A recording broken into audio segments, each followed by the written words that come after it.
अस्सलामुअलैकुम। मोहम्मद अज़ीज़ सिद्दीक अपने programme maths views के साथ हाजिर खिदमत है।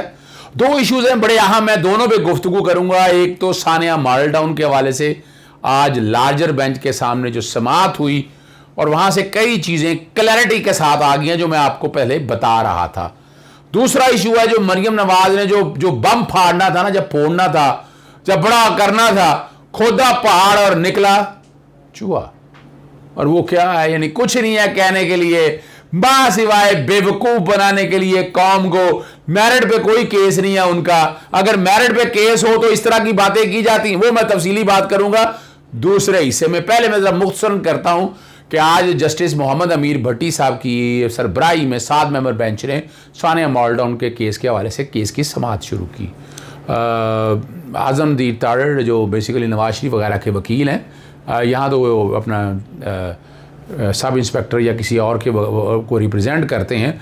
तो आज उन्होंने फोकस इस बात पे किया कि जनाब जो JIT जो वही बनाई गई JIT मुस्तफ़ा इम्पैक्ट यानी काबीना ने मंजूरी नहीं दी है, वो उस पर फोकस करते हुए कि लाहौर हाई कोर्ट के अंदर पहले एक एडिशनल एडवोकेट जनरल ने बयान दिया, बाद में आके चीफ मिनिस्टर आए। तो ये सारी चीज़ें सुनते हुए जब ये बात हो रही थी तो मैं खड़ा हो गया। मैंने अदालत को बताया कि एक तो वो बड़ी पेपर बुक सी बड़ी तैयार की हुई थी, उन्होंने नंबरिंग लगी हुई थी। मैं कहा जी ये इनके पास पेपर बुक है, हमारे पास पेपर बुक नहीं है ये वाली, ये हमारे पास भी होनी चाहिए, नंबर लगे होने चाहिए, चीज़ें तो बताते नहीं है कौन सी देनी है, हमारे तक आनी चाहिए। दूसरा जो अहम सवाल मैंने ये उठाया कि सुप्रीम कोर्ट का जो फैसला 2018 है उसके पीछे चुप रहे हैं, उस पर तो बात ही नहीं कर रहे। पहले मेंटेनेबिलिटी डिसाइड होगी तो फिर हम आगे चलेंगे। और जहां तक JIT वाला मसला है, इसमें तो काबीना की मंजूरी की जरूरत नहीं है। वो 3 प्रिंसिपल है बेसिकली बुनियादी तौर पर ऊपर कि अगर कोई लेजिस्लेटिव अगर कोई कानून बनाना हो, कोई फाइनेंशियल मैटर, कोई टैक्स का मैटर हो, या तीसरा को राइट एंड लायबिलिटीज के हवाले से एग्जेक्टिव फंक्शन अगर सारे ही बैठकर अगर काबीना ने करने हैं तो फिर ब्यूरोक्रेसी को खत्म कर दिया जाए।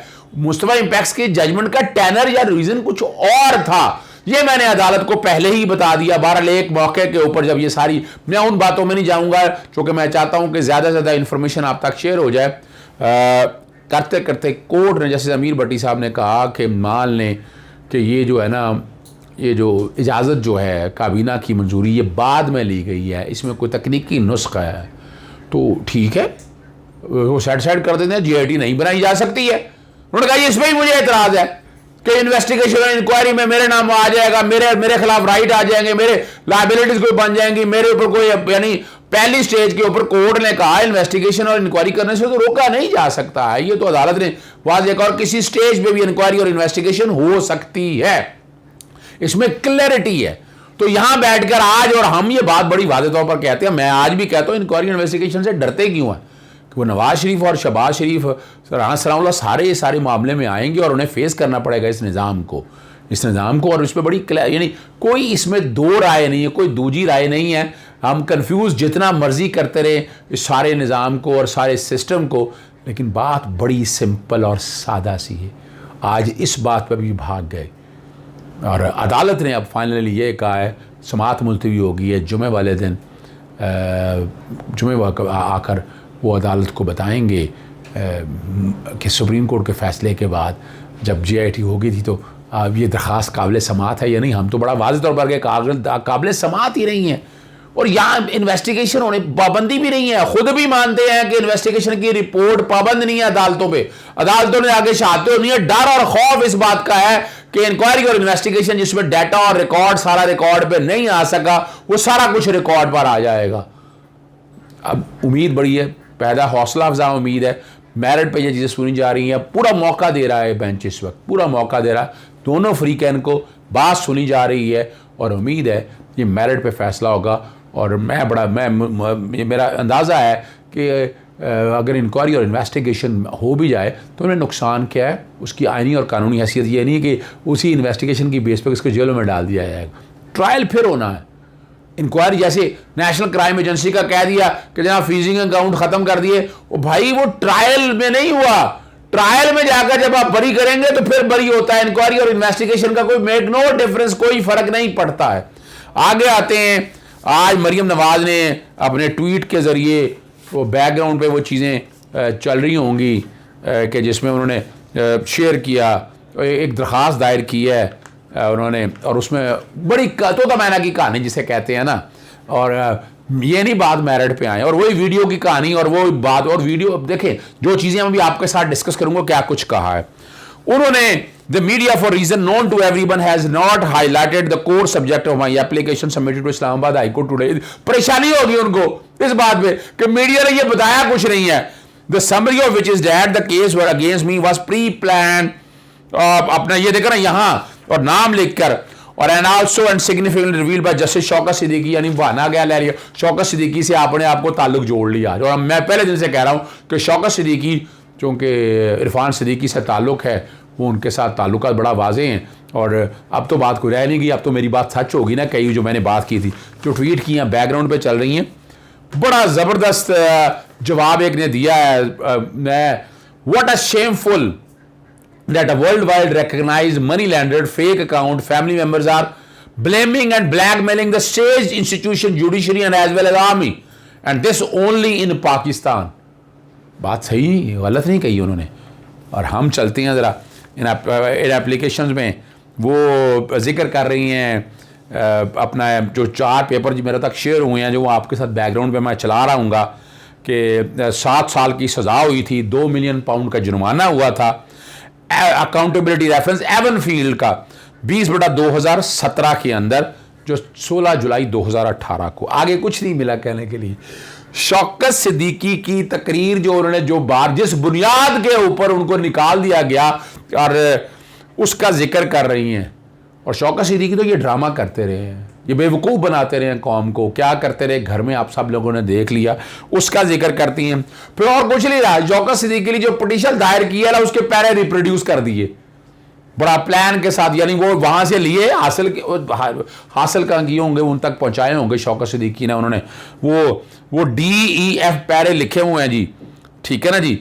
और बताना ये चाह रहे हैं, कहना ये चाह रहे हैं 2 साल की मेहनत ज़ाया हो जाएगी, शर्म और डू मरने का मकाम है, कौम को बेवकूफ़ बना रहे हैं।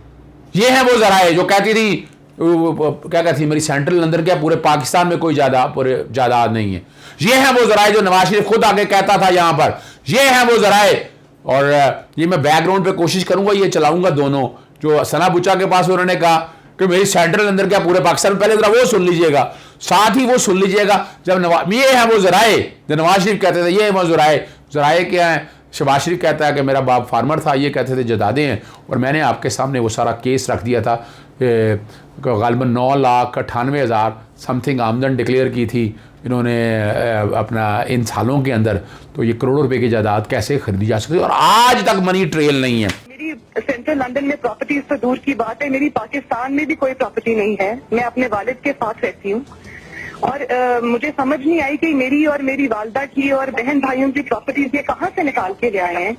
ये अगर इस बात को प्रूफ करते हैं तो मैं आप जो भी मैं मानने को तैयार हूँ कि ठीक है कि ये जो बिल्कुल कह रहे हैं सही कह रहे हैं, लेकिन इनकी मुझे मैं इस बात को तस्लीम करता हूँ कि अल्हम्दुलिल्लाह पाक लेन के ऊपर जो अपार्टमेंट्स हैं वो अल्हम्दुलिल्लाह हमारे हैं, और वो एक ट्रस्ट के तहत हैं, और उनको होल्ड करनी है इस वक्त मरियम नवाज शरीफ मेरी हमशीरा जो है। जनाब स्पीकर, दुबई और जद्दा की फैक्ट्रियों के हवाले से तमाम रिकॉर्ड और दस्तावेज मौजूद हैं।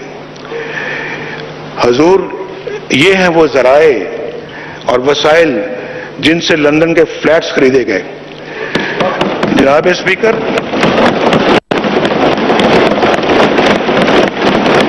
फिर आगे बातों में सारा सुप्रीम जुडिशल काउंसिल ही का जिक्र है, तोता मैना की कहानी वही चल रही है और वही जिक्र कर रहे हैं। आगे एक पैरे में आकर ना वो बड़ी जबरदस्त बात है, वो कहना चाह रहे हैं कि वो पेंडिंग है, यानी यहां को इल्तवा मांगने की कोशिश कर रहे हैं और चीजों को डिले करने की बड़ी क्लैरिटी के साथ कह रहे हैं। फिर वो बुनियादी तौर पर जिक्र कर रहे हैं जज अरशद मलिक के हवाले से, और यहाँ जो है ना अपना ना यानी बेस जो सारा टोटल है ना, उनके पास कुछ नहीं मिला माँ सिवाय उन चीज़ों को सामने रखते हुए। फिर वो ख्वाजा साद रफ़ीक के केस का अब वो जिक्र कर रही हैं अपने तौर पर कि ना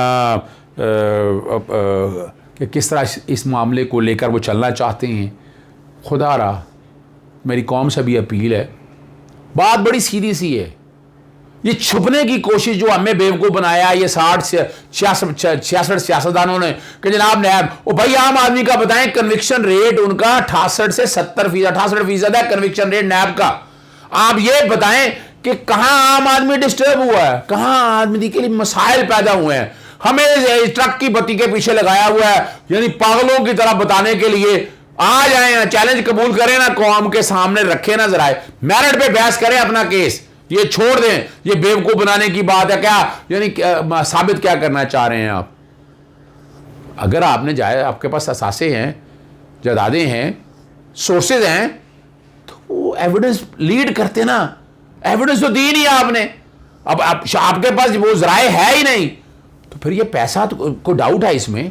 मैं आज सेक्शन 9 दोबारा बैकग्राउंड पे चलाऊंगा, जिसमें आप देख सकेंगे कि सेक्शन 9 में 12 तरह के कौन से जराइम हैं। जब आपकी औकात से ज़्यादा असासी हो, आपकी इस्तात से ज़्यादा असासी हो, बच्चों के नाम लिए जाएं, स्पाउस के नाम लिए जाएं, तो आपका तो बड़ा सीधा सा केस है। ये मोहतरमा आपका बड़ा सीधा केस है। ये बेवकूफ़ ना बनाएं, ये इदारों को मिलाइन मत करें। आपका ये वतीरा है, ये आप कब तक इस तरह कौम को बेवकूफ़ बनाते रहेंगे और कौम को भी समझ नहीं। मैं चैलेंज फिर कर रहा हूं, लाएं, साबित करें कहां है वो असासे, कहां है बताएं, कोर्टों में देने जा।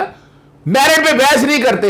मेरिट पे जो जज अशद मलिक वाला केस है, नवाज शरीफ ने जमानत मेरिट पे वापस ली थी। ये रिकॉर्ड की चीजें हैं, ये रिकॉर्ड की चीजें हैं, इसमें कोई दो राय नहीं है, कोई और चीज नहीं है, हर चीज क्लैरिटी के साथ मौजूद है। एबनफील्ड के असासे हैं मौजूद। कैलिबरी फाउंड, आपको भूल गए कैलिबरी फाउंड, भाई बेनिफिशियल ओनरशिप ऑफशोर कंपनियां जिनकी आप बातें सुन रहे हैं, ये वही ऑफशोर कंपनियां जिनके जरिए ये असासे खरीदे गए हैं। डर क्यों रहे हैं इस बात पे? इसीलिए इन लोगों ने पनामा की जितने नाम है बाकी किसी की इंक्वायरी नहीं की, क्योंकि ये खुद फंसते थे, खुद मरते थे। तो अब मजीद कौम इससे बेवकूफ़ नहीं बन सकेगी। ये फिर आपका माइंड जो है ख़राब करने की बात है, ज़हन उलझाने की बात है। सच क्या है? सच बुलाएं कौम के सामने। सच ये है कि आपके पास ज़राए नहीं है। आपने जायदादें कैसे खरीदी, पैसा कहाँ से आया, कुछ नहीं है। करोड़ों अरबों रुपए की जायदादें हैं आपकी, और मेरिट पे आप बहस नहीं करते। अब ये फिर अब मिलाइन करने की कोशिश, डिले करने की, लिंगर करने की। और मैं तो बड़े सिंपल से ये application, this application is not maintainable. Appeal में इस तरह की एप्लीकेशन काबिल समात ही नहीं है, याद रखिएगा। ये मैं बता दूं आपको, बड़ी क्लैरिटी के साथ बता रहा हूं मैं। ये जो बातें हैं ना सारी, that has nothing to do with it. ये दरखास्त काबिल अखराज है, और मैं समझता हूँ इस्लामाबाद हाईकोर्ट को इस बात पे इसी बुनियाद की दरखास्त खारिज करनी बनती है, और फिर हैवी कॉस्ट की जाए। यानी फर्ज करें, मान भी लिया जाए कोई प्रेशर था या कोई अशद मलिक का उस वीडियो का कोई क्रॉस एग्जामिन हुआ, कोई साबित हुई चीज़, अगर मान लें, मैं for the sake of argument मैं कह रहा हूँ, मान लें, खाली ज़ुबानी कलामी नहीं, तो मैंने की कहानियाँ सुना कर नहीं। बेवकूफ़ मत बनाएं कौम को, कौम अब बेवकूफ़ नहीं बनेगी। मैं समझता हूँ कि इस्लामाबाद हाई कोर्ट का मेरिट पर आए, मेरिट पर बताएं कि शाते हैं, ये हैं वो ज़राए, ये पेश करें अदालत के सामने कि ये हैं वो ज़राए जिनसे जायदादें खरीदी थी। ये प्रेशर डालना चाहते हैं अदालतों के ऊपर, बाकी लोगों के ऊपर प्रेशर डालना चाहते हैं, और मैं नहीं समझता कि इस्लामाबाद हाई कोर्ट या हमारी अदालतें को प्रेशर कबूल करेंगी। और मेरिट पे आएँ, अपीलें बहस करें, और भाग गए हैं, अब कुछ नहीं रह गया आपके पास। कब तक आप बेवकूफ़ बनाते रहेंगे? इजाज़त चाहता हूँ। अस्सलाम वालेकुम, अल्लाह हाफ़िज़, पाकिस्तान जिंदाबाद।